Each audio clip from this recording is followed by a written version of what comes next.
जब बीबी ज़ैनब सलामुल्लाह अलैह की आमद हुई तो अल्लाह के रसूल ने हाथों में उठाकर बीबी ज़ैनब का माथा चूमा और इमाम अली और बीबी फातिमा ज़ुहरा से फरमाया कि मेरी इस नवासी का चेहरा हूबहू खदीजतुल कुबरा से मिलता है। फिर बीबी फातिमा ने अर्ज किया, बाबा जान इस बेटी का क्या नाम रखें?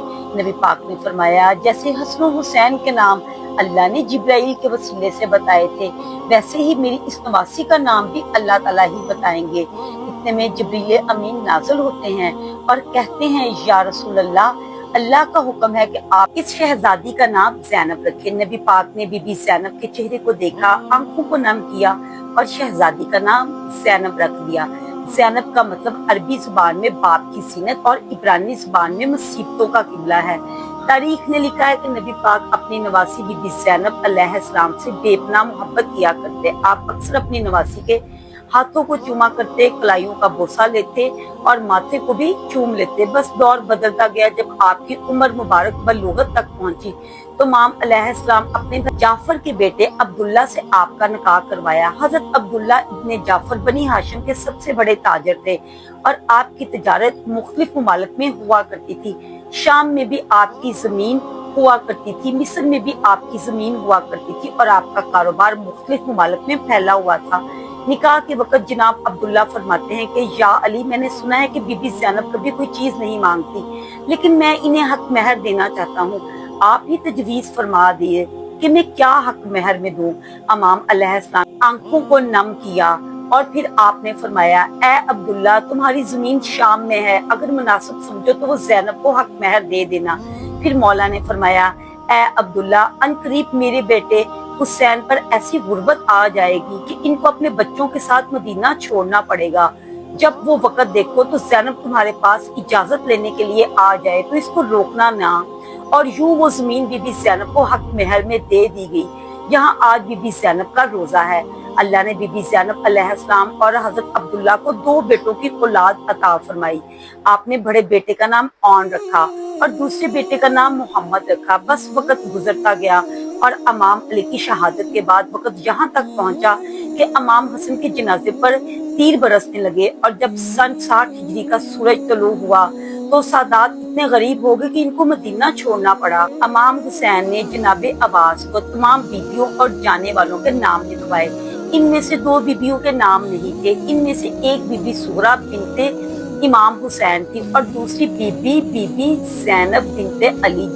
जैसे बीबी ज़ैनब ने अपना नाम जाने वाली बीबियों में नहीं देखा तो दौड़ते हुए अपने शौहर हजरत अब्दुल्ला के पास आई और फरमाने लगी, ए अब्दुल्ला, मैंने आपसे आज तक कभी कुछ नहीं मांगा, लेकिन आज मेरा भाई बेवतन हो रहा है, मुझे इजाजत दो कि मैं भी अपने भाई के साथ चली जाऊं। जनाब अब्दुल्ला ने कहा कि आपके बाबा ने मुझे पहले ही बता दिया था कि अनकरीब हुसैन मदीना छोड़ देगा और इस वक्त ज़ैनब को जरूर इजाजत दे देना। ए ज़ैनब, या तेरे बगैर करबला मुकम्मल नहीं।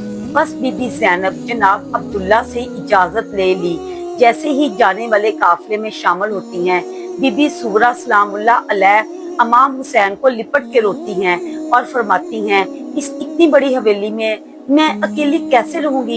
इमाम हुसैन ने बीबी सुगरा का माथा चूमा और फरमाया, ऐ मेरी बेटी सुगरा, तेरा चेहरा मेरी माँ फातिमा ज़ुहरा सलामुल्लाह से मिलता है और मैं नहीं चाहता कि मेरी माँ की हमशक्ल बीबी बाजारों में कैदी बन जाए। आपको यही रहना होगा।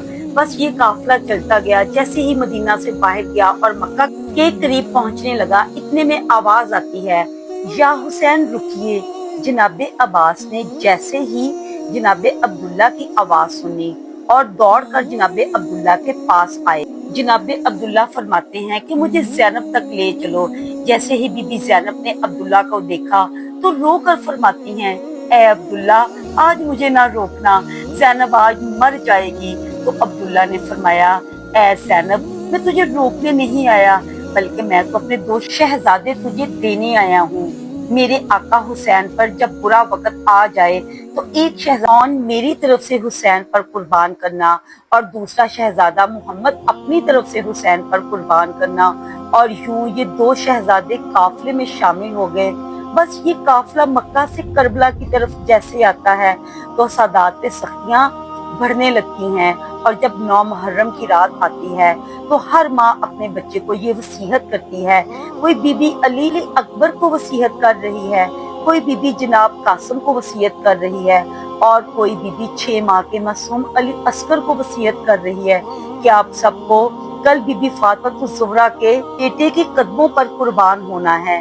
اتنے میں جیسے ہی بی بی زینب کے خیمے سے امام کا گزر ہوا تو سب نے سنا بی بی کے خیمے سے آواز آ رہی تھی، اے اونو محمد، تمہارے دادا جعفر تیار ہیں اور تمہارے نانا حیدر قرار. اے میرے بچوں، کل ایسے لڑنا کہ میدان کربلا میں اور امام حسین کو ذرا سی بھی تکلیف نہ ہونے پائے. صبح کا سورج طلوع ہوتا ہے، ہر کوئی شہادت کا جام پینے کے لیے میدان میں آ جاتا ہے. بی بی زینب بار بار دیکھتی ہیں کہ اونو محمد ابھی تک زندہ ہے.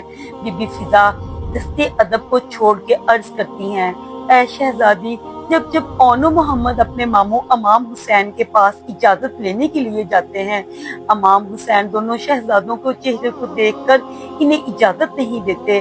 بی بی زینب نے امام حسین سے گزارش کی، اے میرے پیارے بھائی، ان دونوں بچوں کو بھی اجازت دے دیجئے. اور جناب اونو محمد سے کہا، میری 2 وصیتیں ہیں. پہلی وصیت کہ عمر بن سعد نے ہم سادات پر ظلم کیا ہے، میرے بھائی حسین کو تکلیف دی ہے. اے اونو محمد، بن سعد پر حملہ کرنا اور اس کو فنار کرنے کی کوشش کرنا. اور پھر دونوں شہزادوں سے کہا، جنگ لڑتے لڑتے جیسے ہی نہر فرات سے گزرو تو بھول کے بھی پانی نہ پینا. اے میرے شہزادوں، یہ یاد رکھنا کہ حسین پیاسا ہے، حسین کا عسکر پیاسا ہے، خیمے میں بی بی سکینہ پیاسی ہے. بس اونو محمد حسین گھوڑے پر سوار کرتی ہیں، اور محمد جو بی بی زینب کا چھوٹا بیٹا تھا، ان کو جناب عباس سوار کرتے ہیں. اور دونوں ہی شہزادے جیسے میدان میں جاتے ہیں، ایک کوہرام برپا ہو جاتا ہے، فوج ہلنا شروع کر دیتی ہے. جناب اون ایسا حملہ کرتے ہیں کہ فوج کو چیر کے عمر بن سعد کے خیمے تک آ جاتے ہیں اور اپنا نیزہ خیمے میں مارتے ہیں. عمر بن سعد خیمے کو چھوڑ کے بھاگ جاتا ہے.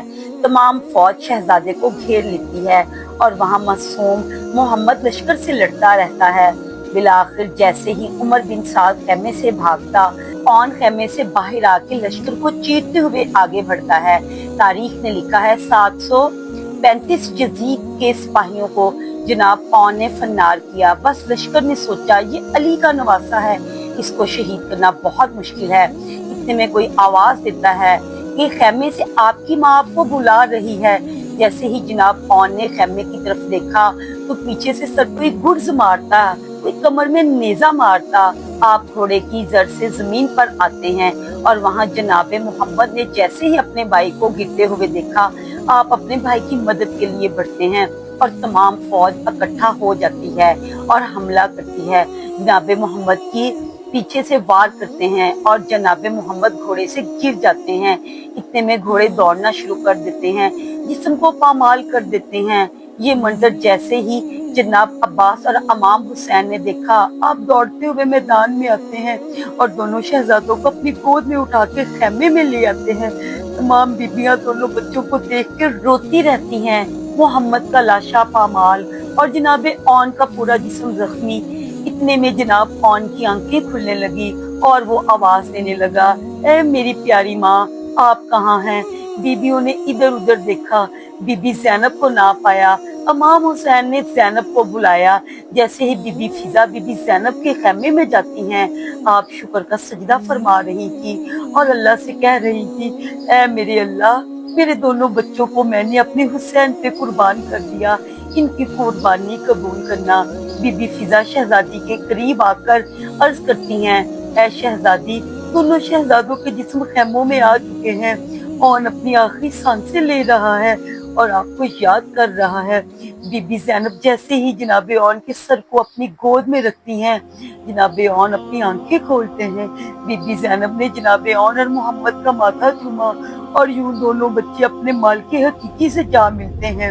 تاریخ نے لکھا ہے امام حسین کی شہادت کے بعد جب خیام جلنے لگے، ساری بیبیاں اپنی وارثوں کو رو رہی تھی. 2 لاشیں زمین پر امام حسین نے کربلا پہ ایسے ہی پڑی ہوئی تھی. शिमर हंस हंस के कह रहा था, सज्जाद, क्या इन दो शोहदाओं की माँ मर चुकी हैं कि कोई भी इनकी लाश पे नहीं रोता। इतने में बीबी ज़ैनब जो इमाम हुसैन की लाश पे बैठे रो रही थी, वो अल्लाह से इल्तिजा करती हैं कि काश इनकी माँ मर जाती और ये मंजर न देखती। बीबी ज़ैनब पूरे सफर में इमाम हुसैन को रोती रही, कभी भी अपने बच्चों को याद ना किया। बिलाखिर जब ये काफिला 2.5 साल की कैद के बाद रहा हुआ मदीना पहुंचा तो बीबी ज़ैनब जैसे ही अपने घर आती है तो चीख कर रोने लगती हैं। जनाबे फिजा पूछती हैं, ऐ ज़ैनब, आप पूरे रास्ते इमाम हुसैन को रोती रही, फिर से आपको आपके भाई की याद आ रही है? बीबी ज़ैनब जवाब नहीं देती। जनाबे फिजा ने कहा, अली अकबर याद आ रहे हैं। बीबी फिजा जवाब नहीं देती। बस आप चलते चलते एक हुजरे में जाती हैं, यहाँ छोटे से मसल्ले रखे हुए थे, आप दोनों मसल्लों को सीने से लगा लेती हैं, रोती हैं और कहती हैं, जब जब मैं घर आती थी मुझे मेरा ऑन सीने से लगाता था, मुझे मेरा मोहम्मद सीने से लगाता था, आज ना ऑन है ना मोहम्मद है, मुझे मेरे बच्चों की याद आ रही है। जनाबे अब्दुल्ला बीबी ज़ैनब के करीब आते हैं और फरमाते हैं, ऐ ज़ैनब, हमारे बच्चे इमाम हुसैन पर कुर्बान। बस आप बीबी ज़ैनब के हाथों को जैसे ही पकड़ते हैं और जमीन पर बैठ जाते हैं और रो के कहते हैं, ऐ ज़ैनब, तुम्हारे बाजुओं को क्या हुआ? बीबी ज़ैनब रो के फरमाती हैं, जैसे ही मेरा भाई शहीद हुआ हमें कैदी बना के कूफा और शाम के बाजारों में ले जाया गया, पत्थर मारे गए, मुझे बागी की बहन कहकर बुलाया गया। ऐ अब्दुल्ला, हम पे इतने जुल्म हुए, इतने सितम हुए, जो अगर सफेद दिनों पर होते तो काली रातें बन जाती, अगर काली रातों पर होते तो सफेद दिन बन जाते।